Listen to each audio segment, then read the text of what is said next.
Bali fan club for UDP me forum molbe kontona me forum alfal kontona fama Ibrahima Sabali Spain ML Diba all badibu almame jeyte ñol babalon singate ba jombul dafe be na musu nyaton kol kontona ajabinta saho le farsi la kontona Mariama Jawara Khadija Mane bari benna jom muso kontona ajabinta bata bali jabi sabali ma bali dabo tunkara mun lebnin kinanka bari njeriñ alone ko dal tonya ni alaji Ousseynou Winter special medal me wala di latera kunun do ko keta faji kunda ni rastamanol fana meeting basata Senegambia ma fangola Senegambia hotel nata futa Brufut ko mbal tentula mbal jayila ba jamba ini la fondin kewol Ibrahima Bojang ñol bamsi ñol mbal tentula mbal jayila for the excellent work you are doing for the United Democratic Party and by extension for the Republic of the Gambia, a country at a very difficult crossroad in this time of our evolution as a nation. His Excellency, the Honorable Alaji Ousseynou Dawo, Party Leader, Secretary General, and other delegation, Bafole, congratulations for the planet's moving entry into the heart of URR Basekunung. Your Excellency, saluto be complimento and respecto from Ifola Commando. Bari Gambia alhamdulillah be ala tentula tama serol men be finti kan wino ketale na men fali nun juna wala beje ya mar sindo wala tuta sign Gambian kol mbeya lonne ko Adama Barrow abe jakal rinne tapale ya politiko abe walla safar politiko abe walla ka kodo dundi molu bulu pour se ku molu fo ise kuolke mensa gagné ndino barate gagné na lo Barrow nga même fo wala biji ni be damo lay futata tonkondo te ka fo surwa ka fo dox de ñaka dox de itamate sifa man tama sifa Barrow be utum ngol te kanala no by National Human Rights Commission mbi dandalala kunun ye kuma telimbali bale fo media to ko e ka Alaji Ousseynou Dawani Adama Barrow le dandala kuma kangol la ibe men fo kam politiko to ni nyon nafiki ya nana maji Gambia la politiko la history to Human Rights Commission ngi bula men na hadama dingol la nyanto yo topoto politician wala kumo ito lamun haji le be oto ni mo nyanta dandala la nyin ko to wala Adama Barrow te lota farafenye ay même fo woto mu hadama dingol la nyanto tinyale te human rights abuse 3 years jotnat itara peaceful protest lela ye chokombe ye tonye ye attack barona la SIS bandiol aning IGP police force ni la mol wolle protest ay ak fitinoti ye tia gas ta ye fondin kewol ni musol bungala baroka ka woleta akake nganya rawati akake hadari raw Human Rights Commission e be derin tuk iman kuma fe woto Alaji Ousseynou Dabo tata farafenye ay baro jabi kuma dan tan nakata kuma fu farafenyele ay même fay wolen ikoy be datiri nan to lela kay tinya mbe tinya la will destroy you amam fitina kuma fo aman lipar kuma fo bari ni Human Rights Commission ni nafikol ye batu fo kuma fota don inata wuli ko baro ni ne fo Ousseynou ye ñu ne fo nafiki ya len nal man to nya fo na lal da sorong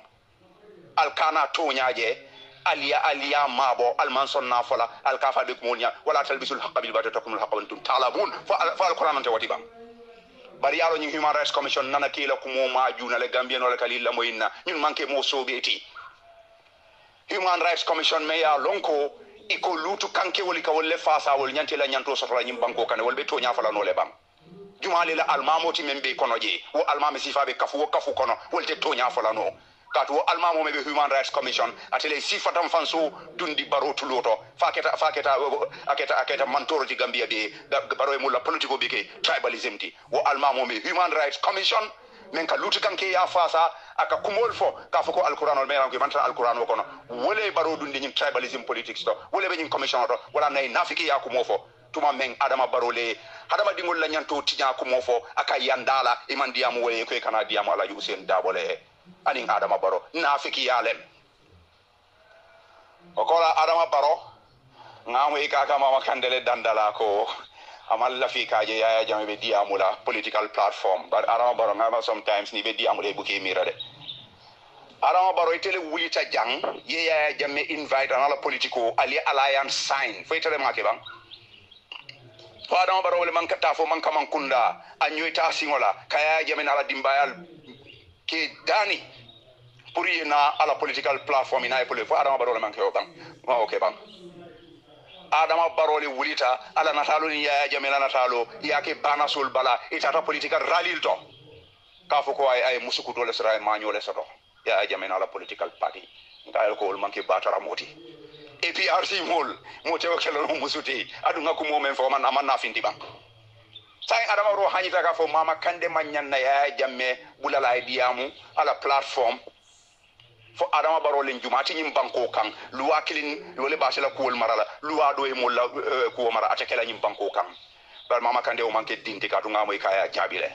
nko nata ya jamela diamu na politiko to nata o mulluwa tinyaleti woto adama baro nyantara tara bunja wolati sayin kata telefolo yo luwa tinya Mama Kante, keep up the good work you are doing. Together we will uproot this cancerous tumor in our political system. Okola mbe kontondiro kala tenturo aninja iro nyani barajali ila alkalola ke bute jabi mbe tentula mbe jaila ye fora ya men tandi ye ke ya men tandi ye history men ke Gambia la politiko to kalu banta jaharan ka foko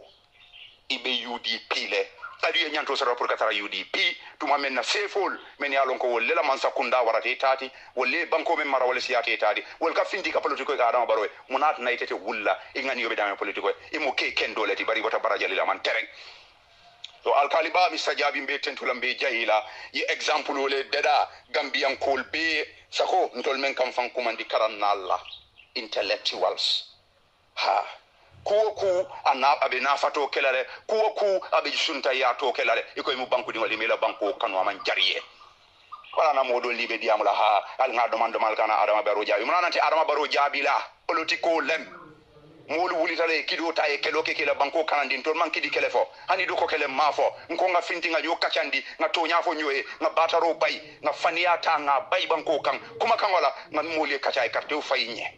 mose kuoku kino to nyanta o kelale maslaha manyanta tawata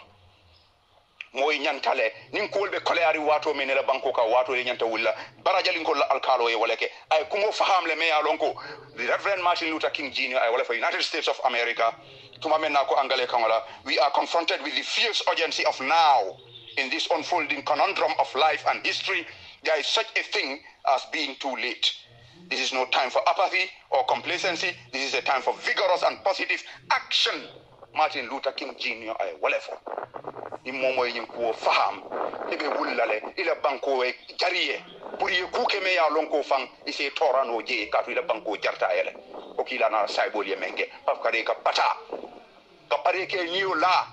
pour ito lata menna ibe silo men kan ayelo ma fo mo e keleke ma fo mo ye niyo la bari ka wuli ke la nyanto tandi ka tandi ko nyi muila nyanto le pour political party support ba ni ma okay ni la banko yebe mo nekela ko tangi alkali ba para jali alkali saluto ni complimento ani respect obe mbena wulin kol kontona alaji kali ening teneng sidibe fantasa honyol na grand forces ol am fa baronyol mbal kontona mba tandira ko na jommuso be silo kan alaji utenu dawo na be kudun dabaro kunda inshallah ben tarlajele mbebe welcoming kala nyolale ni wikono men kana inshallah ka tandi Gambia bela ko wulli is decisively ko wullin kol wolle be tambila nyaato nyin kelo men be kering ka Gambia kam foro yandi ka drogo ko bayjang ka deportation o danjang ka sunyaro danjang ka sifatam fanso danjang ka mo tambindi ka fasa ka kerto faye me alon ko daji ko bala londo anala filo his excellency di honorable Allah haji loya Ousainou Dabo membe na seno dedala ay na karango deda ay na l'hôpital deda ay fondinke wol sembentuya ay karandi meke wala ay karandi university ay fanko dila ay kododi le mayan ko be business o kela ka deportation danyim banko kan ka yiko fondinke wol ila sports school ila football field e be ka standard administration kaya example tandi nyamenyi wikeno men tambira alaji Ousainou Dabo ay football final ke wulli me yaron ko jikita ko andana manke wulli isutu ko ba fondinke wol mbal tentula mbal jayila yu kase moro jata nyol jula wali nyol mbal be tentula mbal jayila swaibu wali and the entire Wulli sports committee commando bal control nantel al badi Mamadou Sabali. Assalamu alaikum wa rahmatullah.